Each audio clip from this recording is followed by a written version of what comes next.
For those of you who own the Gerber 06 Auto, one of the main complaints about this blade, which I love this blade, by the way, I love the profile, the tip, everything about it. But one of the main complaints about this blade is the speed of deployment. It's not the fastest blade out there. Some others that just deploy much faster. And so let's go ahead and dive into this knife. We're going to take it apart. We're going to increase that speed.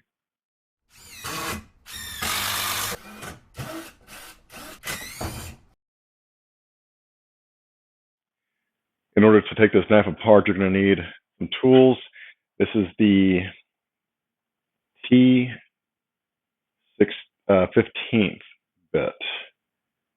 You'll need this for the main pivot screw. You'll also need, this is the T8. This would be for the smaller screws in the knife. And when you get to this screw here, the screw is attached with this screw. They kind of sandwich in the stopping pin there. And so you'll need a screwdriver on both sides to take this apart. So let me take this knife apart and we'll get started. All right, so now that we have this knife apart, you will also need pliers, no doubt, to help facilitate the removal of the stop pin because it's hard to grab, to remove both screws, one from each side. So just kind of a heads up if you're going to attempt this mod, but you will need to remove this pin.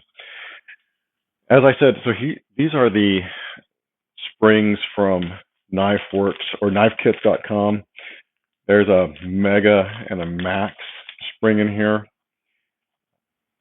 I think this is the Mega torque and this is the Max torque, I believe. They do not fit in this knife. There's a small amount of space between this indent here and the blade and the handle when it's put together, and there's just not enough room. So you can force it in there, and you can tighten down that screw, and it'll work for a little bit, but it will end up distorted and bent, and the spring will eventually snap. So it doesn't fit.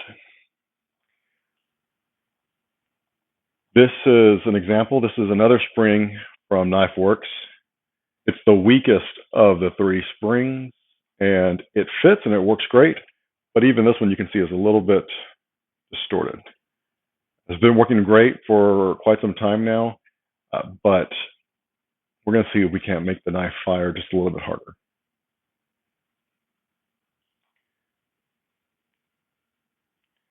Now, the way we're going to do that is with a little bit of G10 handle scale material or lining material. You'll see this sometimes in tops knives where you'll see maybe red liners in the handles. I'm not sure if this is the exact material that they use, but this can be found on Amazon for really, really cheap. And we're going to see if we can't add more space for the spring with this lining material. So what I'm going to do is I'm going to take this side. This is your activating side of the knife with your safety mechanism on it. We're going to take the other side here, and we're going to trace it onto the G10 and make a liner for this side of the knife.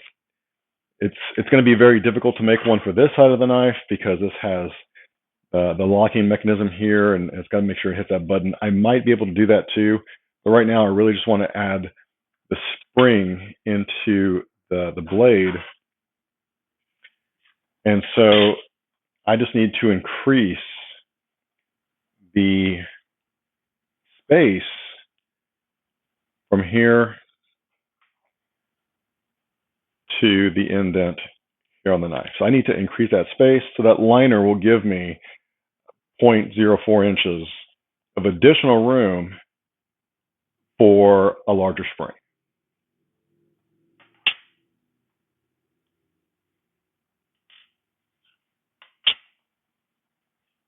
So I won't record all of it, but again, what I'm going to do is I'm going to outline it. I'm going to cut it out to fit. I'm going to cut out the holes too so that everything lines up. I'm going to sand it to make sure that it's super smooth and it doesn't cause any hot spots when you're using the blade. And yeah, I'll be right back. All right, so after about 20 minutes of working with a Dremel and a power drill, this is my G10 liner. So this piece will go here, and this will go on top. So it adds just a little bit of space here for, and I believe this mega torque spring will fit. Yeah, so that and the rest of that spring, of course, goes into the knife cutout right here, this pivot cutout for the spring. So we're going to put this back together and let's see how it works. All right, so I'm finished putting this back together. Please be careful if you're doing this. Don't cut yourself while you're reassembling your knife. There are videos on how to disassemble, reassemble. It's not very easy. The hardest part to me in putting this knife pack together is the ignition switch, the deployment switch here for the blade, and the spring underneath it. That part's pretty rough. But if you can get through that, the rest of the knife is pretty simple. With the liner in place, bring it really close here. You can see the liner is installed.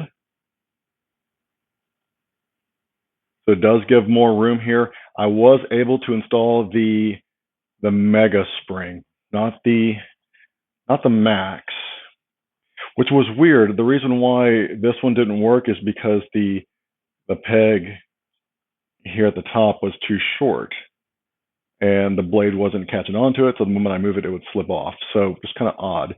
But the Mega spring, which is the next one down, the peg was just longer. And so this one probably would have worked too. So I ended up going with that one instead. But with the liner, it doesn't compress the spring anymore. So it doesn't deform it or anything like that. The problem that I ran into is, well, I think I mentioned this at the beginning too, is you can't put the clip on because these screws aren't long enough. So I'm gonna have to find screws that are a little bit longer to reinstall the clip onto the blade. The other challenge you'll run into is here at the pivot screw, there's a cutout where the pivot pin sits and it has a flat edge on it. Well, it just barely clears that liner. It does clear it, but you don't get as much forgiveness when you're putting this back together because it just barely clears it. So my next step is to remove all these screws, and throw in some Loctite, except for these, because I'm going to replace them. But the difference is just incredible. So just super fast, which really just brings life to this knife, makes it feel just awesome. Anyway, hope you enjoyed this mod. If you're thinking about doing it, I just use a Dremel, a drill, and some screwdrivers and pliers. So not real hard to do. And I think that the longest part of this project was just making sure that the liner was sanded and smooth and lined up exactly with the knife so that there were no hot spots. You can't fill the liner because that would be horrible. And I just used black. So I guess you could use another color, but then you would have one liner and then nothing on this side. So black seemed to make the most sense, and it just looks really good. It doesn't add that much thickness to the knife, but it does allow for that larger spring. One more quick call out on the Gerber 06 Auto. Just as we're talking about mods, another thing that I did to this blade is here at the choil.